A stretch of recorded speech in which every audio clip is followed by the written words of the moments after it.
Okay, what you're looking at is my balding head, but guess what? It's not from today, as you can see. This is my hair today.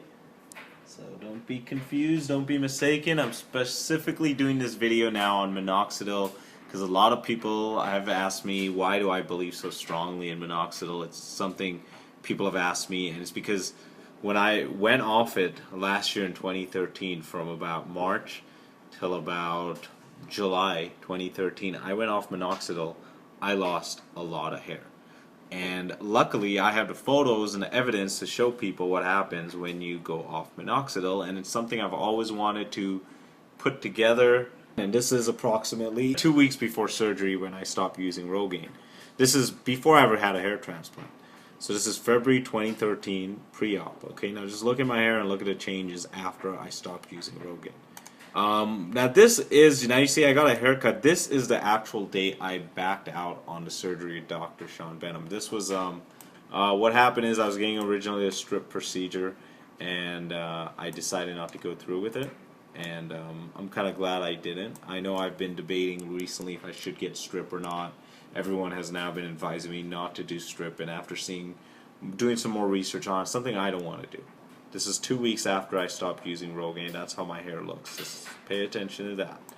March 29th, very similar to the March 17th one. You can already see further thinning in the hair. But that's nothing, so this is still March. Here we are on April 12th.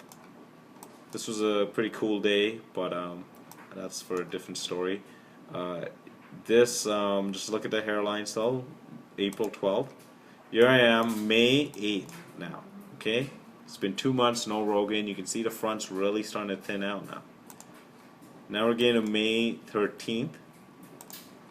Here we are, May 18th. Look at I got another haircut because the top really had stopped growing now. It's really shrinking. I'm not cutting it on top, it's shrinking.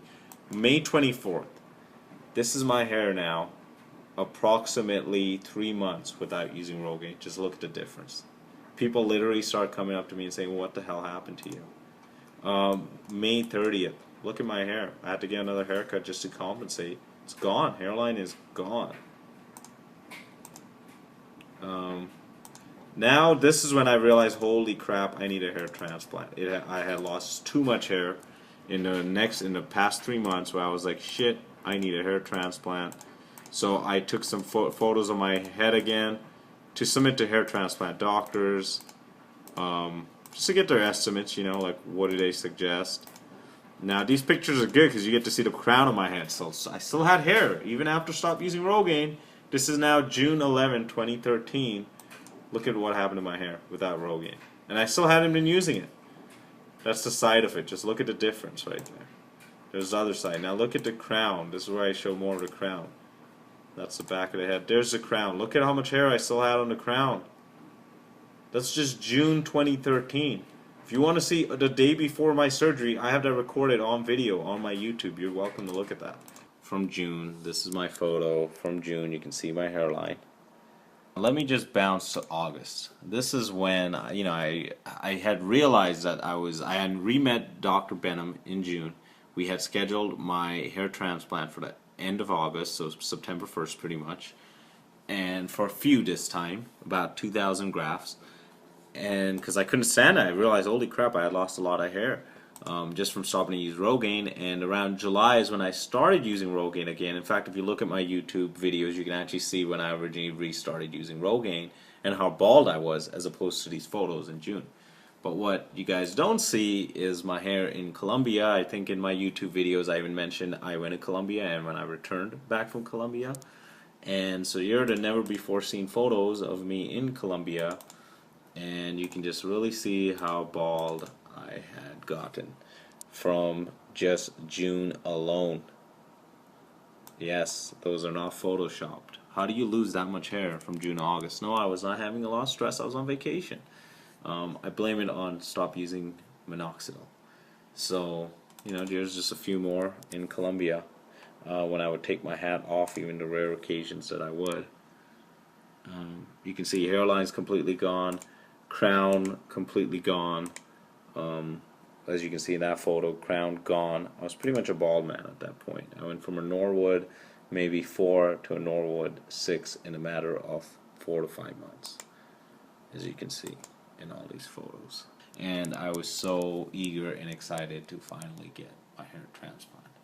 And just so this has a happy story, of course you can see my hair now, but these are my photos on my head. In March 2014, after the hair transplant, that's approximately, I would say, 7 months, you can see how much hair regrew back on my head. And yes, I'm presently still using Minoxidil. You can see why I use it, and you can see how good the hair is now looking after almost, what's 11 months almost going to be. So that's presently my hair. And another exciting news, I have signed up for another hair transplant. Yes, I'm getting FUE August 5th and 7th.